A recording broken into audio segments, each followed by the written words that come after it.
Good morning, Highland Park, and thanks for watching HPNow. I'm Brady with today's broadcast. Congratulations to Ruben Obell, junior and Highlander Band captain, who is one of 12 high schoolers in the nation that qualified for the national finals for classical saxophone. Ruben will perform on March 15th in Oklahoma at the North American Saxophone Alliance National Finals, which is the largest saxophone organization in the Western Hemisphere. Congratulations again to this wonderful musician. MAPS applications are still open now for current sophomores and juniors, but hurry. The deadline is tonight at midnight. For access to the application form and more information, visit the MAPS section of the HPISD website and don't miss this opportunity. Earlier this January, the Highlander Band took a 3-day trip and traveled to Orlando, Florida to march in the Disney World Parade. They had the opportunity to perform in front of tens of thousands of people throughout the Magic Kingdom Park and through Disney's Main Street in the most magical place on earth. The band also got to visit Universal Studios Resort. We applaud their hard work and representation of the Scotty spirit. Earlier this week, Karpenko interviewed the Bagpipe staff about their press cycle. Here's the story. The school newspaper, better known as the Bagpipe, produces stories about fellow students in the surrounding community. Here's a closer look into how the stories are produced. So I think the biggest thing with the Bagpipe is that they try to keep an ear to the grindstone about what's going on in school, what's being talked about in class, what's being talked about in the hallways among students, while also constantly checking out what's going on in the news. Not only does the Bagpipe have to find stories to talk about, but they also have to determine what's relevant to them.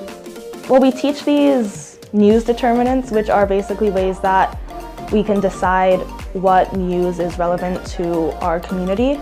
Once a reporter finds a story that they deem relevant, they then have the opportunity to pitch it to an editor.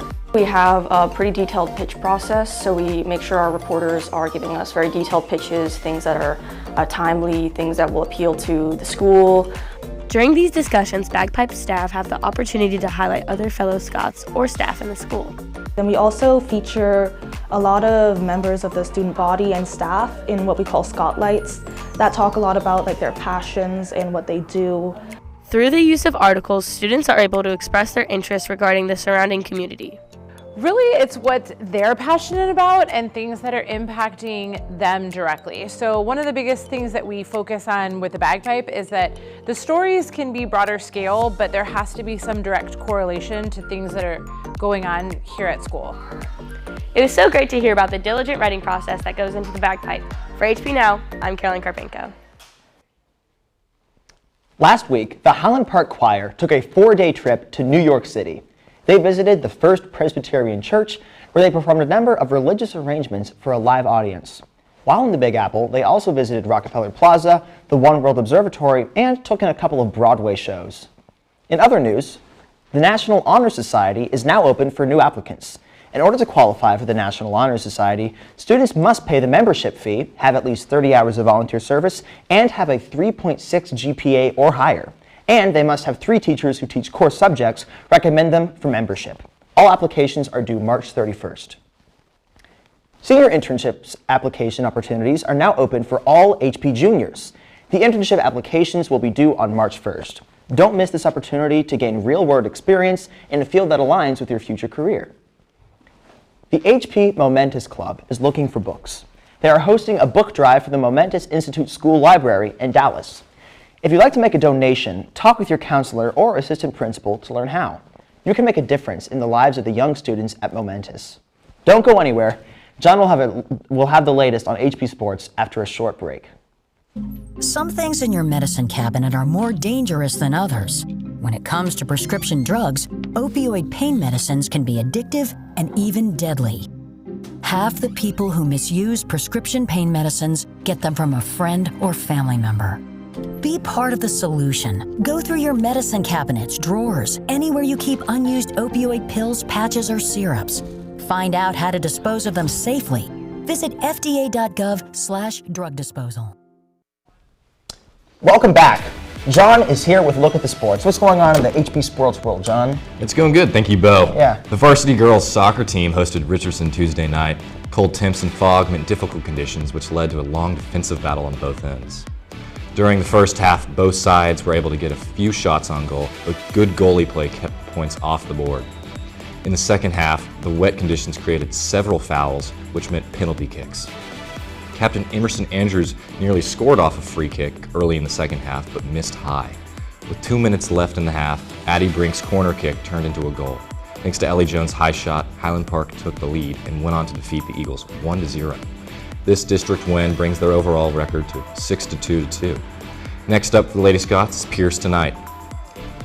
The Scots basketball team faces off against the Lake Highlands tonight as well. The Scots are currently second place in District 7 and 3. Meanwhile, Lake Highlands is right on their heels in third with the same record. This is an important district matchup for sole possession of second place. The Lady Scots basketball team are coming off an impressive win Tuesday night at Berkner, defeating the Rams 70-3. The Lady Scots are sitting first in district at 9-1. They will also be playing against Pierce tonight. Go Scots!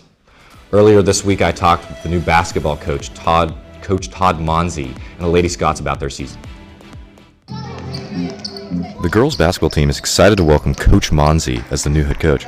Last week, we interviewed the players to get info on what they believe Coach Monsey will bring to the team. Highland Park's been phenomenal to me. These kids that we work with every day come in, they compete, they work hard, and they want to get better. So that's a coach's dream. You know, for us, we rely so much on our athletes to maintain that level of focus and motivation. So our job as coaches is just to try and put them in the right position, and it's really their job to come in motivated to work hard to get better. We've got Lake Highlands tonight. They're 6-0. We're 5-1, and then we play Richardson, who beat us by 3 the first round of district on Tuesday. So 2 big games back to back for us.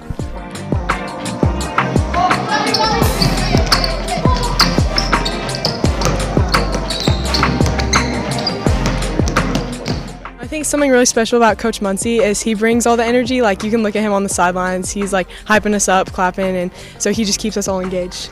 Yeah, I think he's really great and keeps us consistent in all of our games and practices, and we have really loved having him so far. He knows how each of us play to our strengths, so when one of us are struggling, he takes us aside and really helps us out and makes sure we're confident. For me, he's told me to keep shooting and just forget the last shot if it was a miss and just focus on the next one.